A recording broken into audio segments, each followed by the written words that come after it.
ನಮಸ್ಕಾರ ಮೇಡಮ್. ನಮಸ್ಕಾರ madam, interior work ಎಲ್ಲ ಮುಗ್ದಿದೆ. ಆಮೇಲೆ ಈ ಹಾಲ್ದು ವರ್ಕ್ ಮಾತ್ರ ಒಂದು ಬ್ಯಾಲೆನ್ಸ್ ಇದೆ ಅಷ್ಟೇ. ಅದನ್ನು ಇವತ್ತು ಮುಗಿಸ್ಕೊಟ್ಬಿಡ್ತೀವಿ. ಹೊರಗಡೆ ಪೇಂಟಿಂಗ್ ವರ್ಕ್ನ ಬೆಳಗ್ಗೆಯಿಂದ ಶುರು ಮಾಡ್ಬಿಡ್ತೀವಿ. ಒಟ್ಟಿನಲ್ಲಿ ನೀವು ಹೇಳಿದ ಟೈಮ್ನಲ್ಲಿ ನಾವು ಗ್ಯಾರಂಟಿ ಕೆಲಸ ಎಲ್ಲ ಮುಗಿಸ್ಕೊಟ್ಬಿಡ್ತೀವಿ ಮೇಡಮ್. ಸರಿ. ಕಟ್ಟಡದ ಕೆಲಸ ಶುರುವಾದಾಗ್ಲಿಂದ ನಂದಿನಿ ಮೇಡಮ್ ಅವರು ಪ್ರತಿಯೊಂದು ಕೆಲಸನೂ ಹೀಗೆ ಇರಬೇಕು ಅಂತ ತುಂಬಾ ಗಮನ ಇಟ್ಟು ಮಾಡಿಸ್ತಾ ಇದ್ದಾರೆ ಮೇಡಮ್. ಇವತ್ತು ಇಷ್ಟೊಂದು ಚೆನ್ನಾಗಿ ಕೆಲಸ ಆಗಿದೆ ಅಂತಂದ್ರೆ ನಂದಿನಿ ಮೇಡಮ್ ಅವರೇ ಇದಕ್ಕೆ ಕಾರಣ ಮೇಡಮ್. ಅರ್ಚನಾ, ಈ ಮನೆಯಲ್ಲಿ ಒಂದೊಂದ್ ಕಡೆನೂ ತುಂಬಾ ಯೋಚನೆ ಮಾಡಿ ಮನೆ ಡಿಸೈನ್ ಮಾಡಿದೀವಿ. ಮನೆ ಕೆಲಸ ನಡೀತಿರುವಾಗ ರಮೇಶ್ ಬಂದ್ ನೋಡಿ ತುಂಬಾ ಚೆನ್ನಾಗಿದೆ ಅಂತ ಹೇಳ್ದ. ನೀನೇನು ಹೇಳೇ ಇಲ್ವಲ್ಲ? ನಿನಗ್ ಮನೆ ಇಷ್ಟ ಆಯ್ತು ತಾನೆ?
ನೀರು.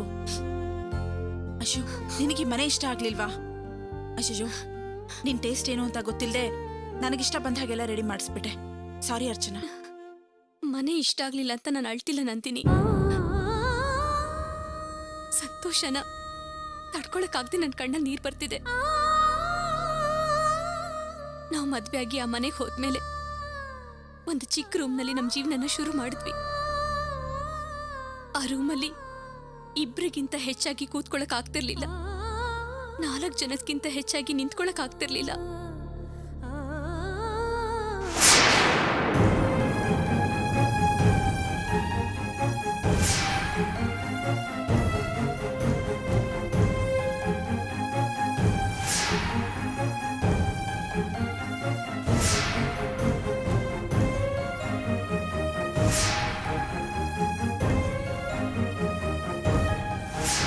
ವಾಸುನು ಅವ್ರ ಅಮ್ಮನು ನಮ್ಮನ್ನ ಮನೆಯಿಂದ ಆಚೆ ತಳ್ಬಿಟ್ರು.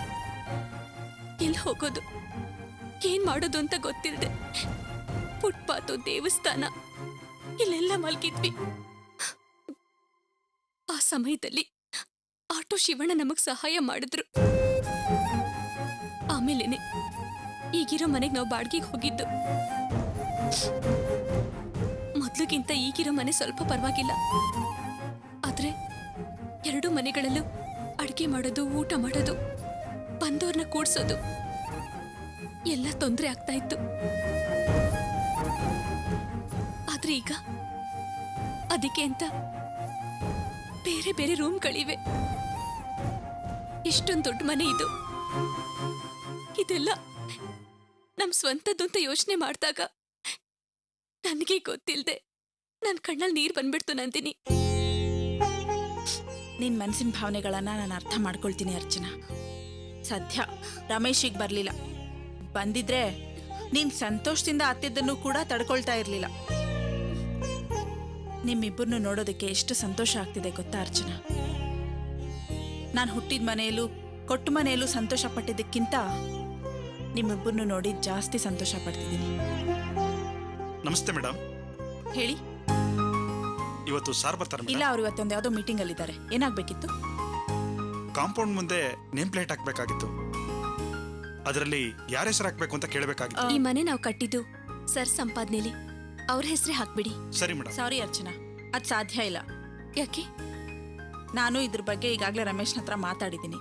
ಅವನು ನಿನ್ನ ಹೆಸರು ಹಾಕ್ಬೇಕು ಅಂತ ಹೇಳಿದಾನೆ. ಆಫೀಸು, ಗ್ಯಾರೇಜು ನನ್ನ ಹೆಸರಲ್ಲಿದೆ.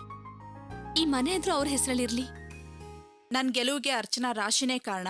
ನನ್ನ ಜೀವನದಲ್ಲಿ ಏನೇ ಸಂಪಾದನೆ ಮಾಡಿದ್ರು ಅದು ಅರ್ಚನಾ ಹೆಸರಲ್ಲೇ ಇರಬೇಕು ಅಂತ ನಮ್ಮ ಬಾಸ್ ಸ್ಟ್ರಿಕ್ಟಾಗಿ ಆರ್ಡರ್ ಮಾಡಿದ್ದಾರೆ, ಅದನ್ನ ನಾನು ಮೀರಕ್ಕಾಗಲ್ಲ. I am sorry. Archana Nilaya ಅಂತಾನೆ ನೇಮ್ ಪ್ಲೇಟ್ ಮಾಡಿಸಿ. ಆಯ್ತು ಮೇಡಮ್, ಬರ್ತೀನಿ.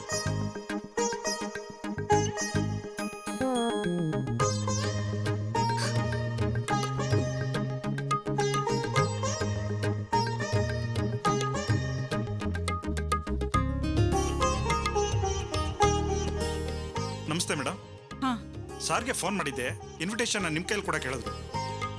ನನಗೂ ಹೇಳ್ದೆ ಇನ್ವಿಟೇಷನ್ನ ಡಿಸೈನ್ ಮಾಡಿಬಿಟ್ರಾ?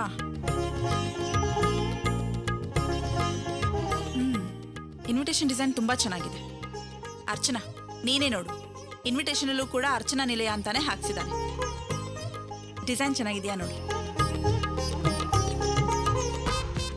ತುಂಬಾ ಚೆನ್ನಾಗಿದೆ. ಓಕೆ, ಚೆನ್ನಾಗಿದೆ. ಈ ಬಂಡಲ್ನ ಕಾರಲ್ಲಿ ಇಟ್ಟು. ಆಯ್ತು ಮೇಡಮ್.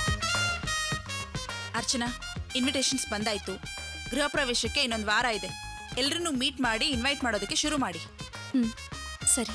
ಆಮೇಲೆ ಈ ಮನೆಯಲ್ಲಿ ಇನ್ನೂ ಎಲ್ಲ ಕೆಲಸಗಳು ಬ್ಯಾಲೆನ್ಸ್ ಇದೆ. ಇಲ್ಲೇ ನಿಂತು ಕೆಲಸ ಮಾಡಿಸ್ಬೇಕು, ಇಲ್ಲ ಅಂದ್ರೆ ಲೇಟ್ ಮಾಡಿಬಿಡ್ತಾರೆ. ನೀನು ಹೊರಡು, ನಾನಿಲ್ಲೇ ಇರ್ತೀನಿ. ಸರಿ ನಂದಿನಿ.